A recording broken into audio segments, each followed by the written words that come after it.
Yo, what's going on, everybody? It is Straight Outta Boston here, and today I'm back for episode number 10 oh my god.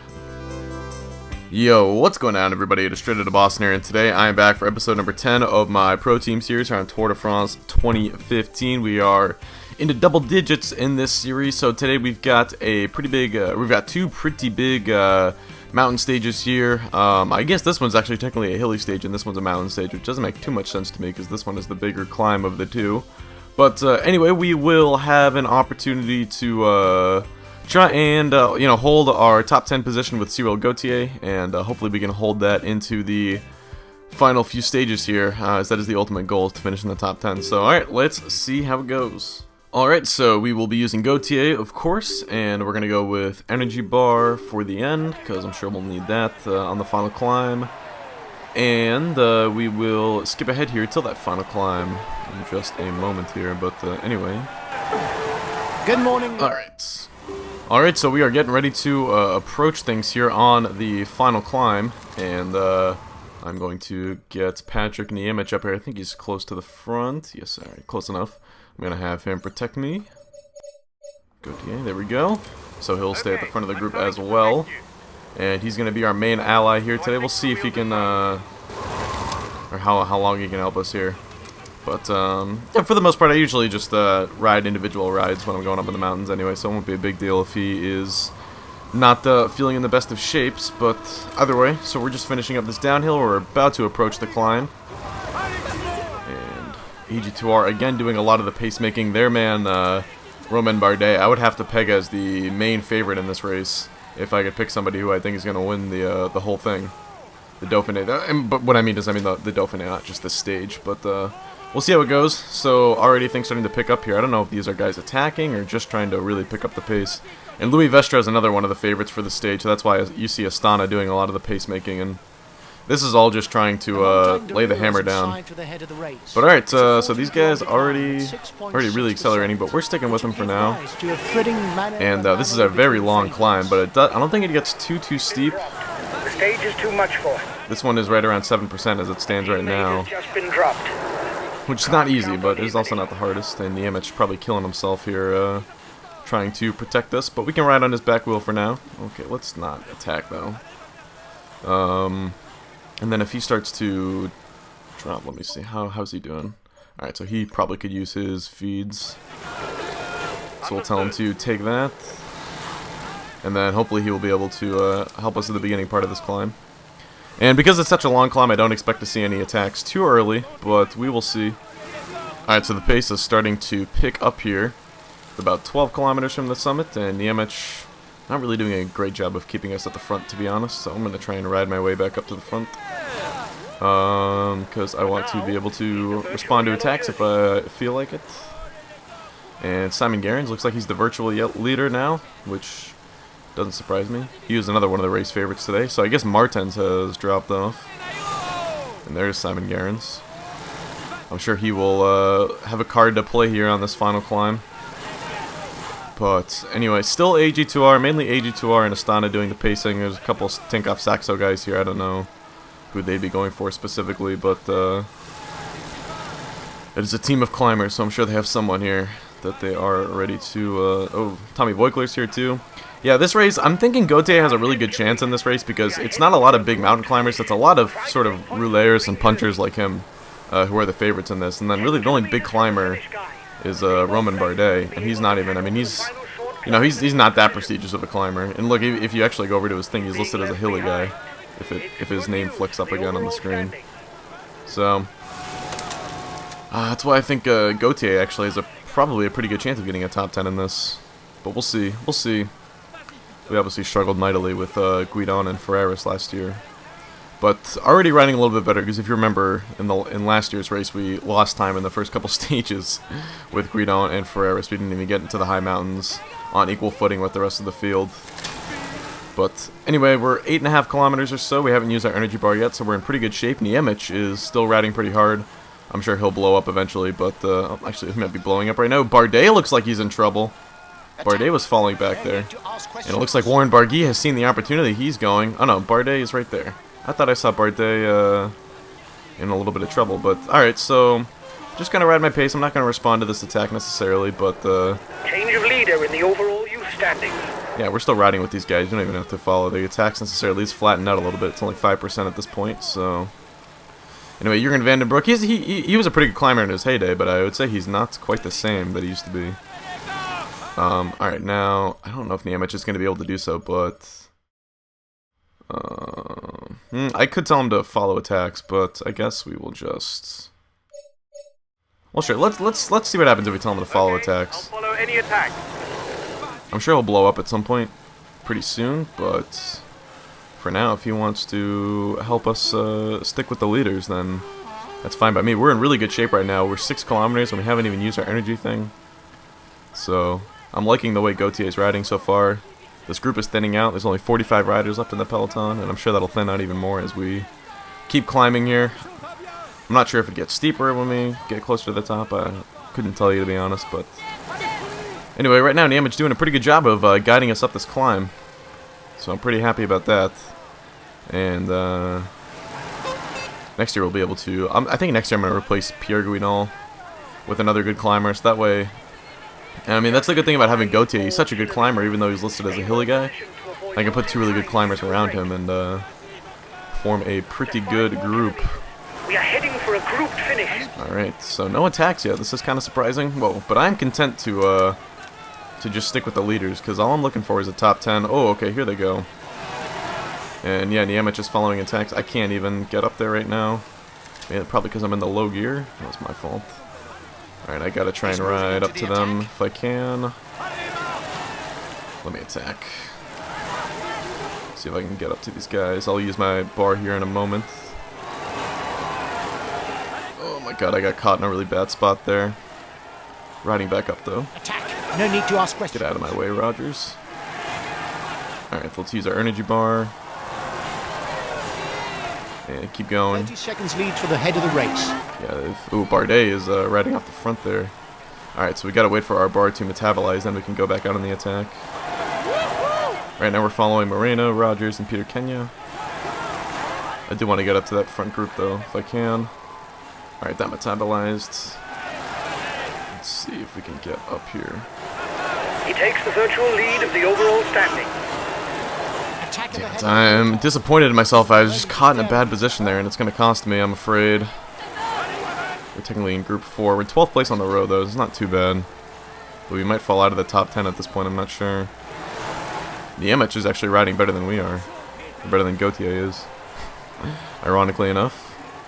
Oh, I am running out of energy here. I gotta take it easy. Damn it, if I had not gotten caught in such a bad position... Actually, Niemiec just blown off the back there. Never mind. I thought he might be in the top 10, but nope. Alright, we're probably good riding at this pace for the rest of the way. I don't think we'll blow up if we just keep at this. But this was a little bit disappointing of a stage. Hopefully, but you know, the good thing is we'll have a chance to bounce back. There are multiple mountain stages on this and multiple opportunities to make up time, but right now we are not riding our best race, that is for sure. Hopefully the time gaps aren't too big.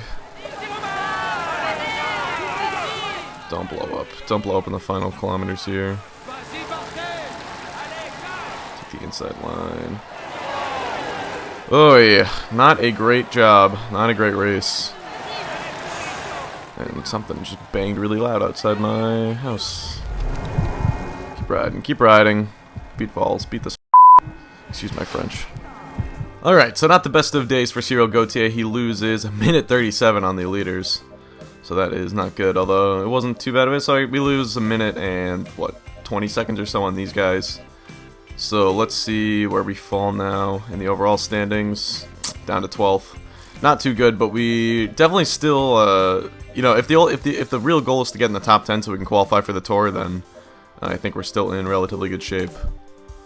Not the best of shapes, but still. Alright, so... we're not going to get any money for that stage. Let's get some combativity. So now we got another big mountain stage here. We've got 2 big Cat 2 climbs there at the end. So hopefully we will be able to bounce back here in stage number 5. Alright, so we will try and improve our overall position with Gautier once again. Let's launch the race here. And we will fast forward to the... I kind of consider those final Cat 2 climbs. as one climb, so I'm just going to say we'll skip ahead to the final climb. Alright, so we're just at the foot of the, not even really the start of the climb, but just the beginning of the elevation here, or whatever you want to call it, of this final part of the stage. So I'm going to try and get myself here to the front. I would imagine that we're not going to see really any attacking. You might see the tempo pick up, but I would imagine we're going to see mostly the favorites taking it easy here at the beginning of the, or for the first part of it, or basically the first Cat 2 climb. And then I would imagine that, let's tell Guidon to, whoops, no, Niemec, protect, Gautier, and Guidon, stay in this group. Alright, yeah, so I would imagine we are not going to see too much action until the second half of the this big climb, basically the second Cat 2 climb, although we can already see the tempo really picking up, and I was kind of once again in a bad position, but this time it's not going to affect us too much, because like I said, these guys aren't going to attack. Yeah. So we can just get ourselves up to the frontier on the climb, and then we'll be in good position the rest of the way. But, yeah, so this time we're just going to try and not get caught out, and hopefully keep riding at a good pace, and hopefully ride our way back into the top 10. A teammate has just been dropped. Alright, Ryu gets dropped, whatever that guy's name is, I don't even know what it is. I don't know how to pronounce that. He's probably not long for this team, to be honest. But, anyway. So, yeah, since, like I said, I don't imagine too much is going to happen on the first portion of this climb, and we are still 25 kilometers out, I will probably fast forward the parts, I'll just put in super fast mode the parts that nothing really happens in, so. Alright, the pace is picking up here. Once again, it looks like a Movistar and a Cannondale rider might be going on the attack here. I don't know who that is necessarily, but we'll see. I'm not worried about them necessarily. I'm probably gonna react to whatever Bardet reacts to. And Roland and some of the other leaders here. And Barguil. Just basically all the young Frenchmen, all the young French riders. Well, I guess Roland's not that young, but... Alright, so we're coming up to the summit of the first Cat 2 climb here. I just don't want to get caught in a bad position. So let's stick to the frontier, more attacks. I'm sure these guys are really just going for the mountain points at this point, which I'm not concerning myself with. So we will just stick to our tempo here and remain in the group. And then I think I might fast forward, maybe the little flat section, the little false flat that we have up here. I'd be interested, because I kind of think that these are real race routes that have been ridden before, because of that weird thing, like the stage 8 is that double climb of Alpe d'Huez. Like, I don't think the game just pulls that out of their behinds. So I imagine they're using, like, real, you know, real map profiles or whatever from past races. So I kind of wonder what this was, because this is an interesting little, like, double climb here that we have. But, anyway, so we're over the climb. I'm going to fast forward just a tad bit. Alright. And we are in the first group, which is good, which is kind of broken away from the peloton here. But I'm glad that Gautier remained in it. Oh yeah, good. And we are just about to get on the final part of the climb here, where I'm sure more interesting things will happen. The attacks might fly. I'm not sure, though, because it does sort of level off and then go downhill a little bit before the end. So I don't know what the strategies are going to be here for the top guys. We'll see what happens. Clearly the, oh yeah, so this is already, I don't know if this is technically an attack or just, looks like that's Barguil going up front. It might be Roland. Actually, I think it looks like Roland. So let's just, I'm not going to necessarily respond to the attack, but I'm going to try and ride as hard as I can here. But we'll just stick with this group. I don't fancy myself as being able to keep up with the front three guys. But I think if we stick in this group and let this group whittle itself out, maybe try to stick with a guy like Balk Mollema. I think that is more realistic for Cyril Gautier's caliber here. And if we do that, we should be able to. I mean, if we just ride like, you know, I feel like the thing with the last stage is we just weren't smart about being in good position there. But if we just sort of ride smart this stage, I think we'll be fine. And much like, you know, Guidon's ride in the International that first time we got the top 10 in that race, it was just sort of a smart ride. We rode at our own pace and we sort of whittled guys away. And I think that is the most efficient way to ride. So I think that's what we're going to try and do with Gautier here. And so far we're doing a pretty good job. 10 kilometers to go. We've still got our energy bar. I'm not concerned with these guys going up ahead. I mean, Mollema's right there. Simon Spilak to my left. I don't know if I pronounced his last name right. Spilak, whatever. Fabio Aru, though. Danny Moreno's behind me. I don't know what his first name is, to be honest. But anyway, we'll use my energy bar here in just a sec. I think actually we should probably use that right now. And we are losing spots here, but that's alright. Let's try to keep up with this group at least, so we get some of our energy back. Louis Mentes is here. I don't know how to pronounce that last name because I was watching the Velta and they keep pronouncing it like Menkes or something. Like there's a K in there, and I don't know. I don't know if that's like is that like an Afrikaans way to say his last name or whatever. But either way, not a big deal. And oh, they just went over the top of the Cat 2 climb here, so not too much climbing left, which means we'll be able to. We probably won't have to worry about blowing up, but we'll see. Try to catch up with Mulliman here to this group. Can slow it down a little bit at least. Just ride with these guys for now. I don't want to do any pacing. I don't think Mulliman can do it. I think these guys are gassed. I don't want to do pacing though because I'm going to run out of energy here if I'm not careful. Only 5 kilometers left for the race leaders. But alright, we're about 90 seconds behind Roland and about a minute behind Bardet, Tendam, and Barguil. Yeah, I'm just riding up on Krutzker's wheels. So this is a group of, what, 6 or 7 riders, it looks like? And we're still losing a little bit of time. We're only losing time on Roland, though. We're not losing any time on Bardet, Tendam. We are ahead of, so Tendam might overtake us in the overall. But I think we'll be able to at least jump a couple spots. We'll see, though. Most of the guys in this group are in the top 10 as well. I hope that last stage doesn't come back to bite us. I have a feeling it might. But we'll see. We can probably just ride in this group the rest of the way.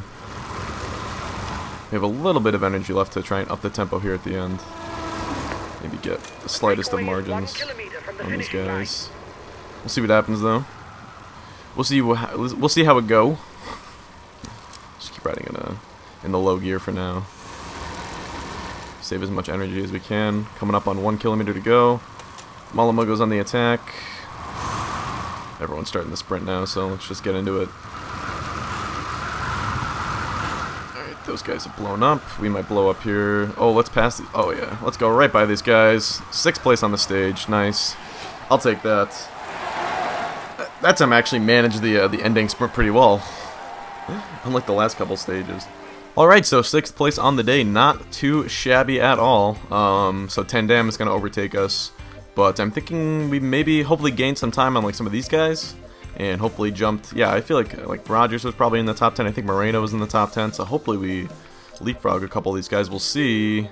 Oh yeah, there we go. We bump up to 10th. So that is that. Tendam though. He jumped us. So we could have been up to 9th if he didn't ride so well. But that's the thing. I mean, you'll see, you know, some guys will have good days. I think the biggest thing that we can do with Gautier is just consistently ride in the top 10 on each stage. And then we'll maintain our top 10 overall because different guys will have poor days. And I mean, maybe one day Aru or Moreno or Nieve or one of these guys jumps us. But chances are if that happens, then one of these guys is going to have a bad day and we'll be able to jump them. So it'll all even out. I think that's just going to be the strategy moving forward. Try to stay consistent with Gautier and try to stay in the top 10. But alright, there we go. So he recovers nicely thanks to completing his objective. And we get some money for that. Yep, almost 35k euros. So we will take that. And there we go. Alright, so we're going to do these two sort of... I don't even know like what these stages are going to end up being. I would imagine maybe the breakaway wins either one or both of these. And then we're going to have the big day on Alpe d'Huez. And that will really be... that will really decide the finale. Or that will really decide the overall in the race. So, all right, thanks so much, guys. Hope you enjoy, and I'm out. Peace.